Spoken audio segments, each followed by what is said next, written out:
On a quiet night in New York City, while Peter Parker was reviewing his notes for an upcoming exam, he suddenly heard sirens blaring in the distance. He quickly moved to the window and saw the flashing lights of police cars heading toward the neighborhood. It wasn't common for something this big to happen in such a quiet area, which made Peter feel that something unusual was going on. Peter didn't wait long. He knew it was time to become Spider-Man. He quickly donned his superhero suit and shot out of the window, swinging between buildings using his webs.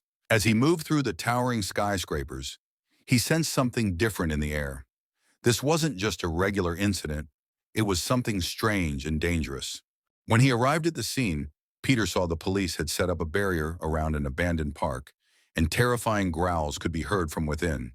He approached one of the officers and asked what was happening.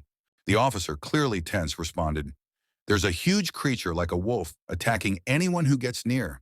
It's already injured several people, and we have no idea how to stop it." Spider-Man thought fast.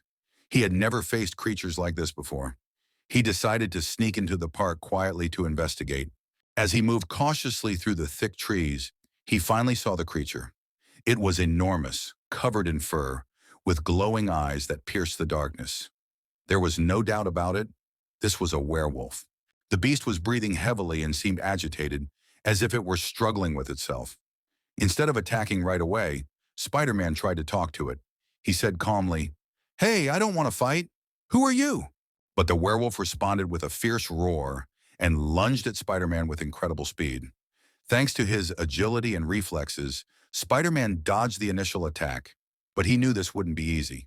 The battle began, and the werewolf's raw strength was overwhelming, with each blow nearly toppling the surrounding trees. Yet amid the chaos, Spider-Man noticed something strange. The werewolf's eyes showed pain, not malice. There was something inside it that was suffering.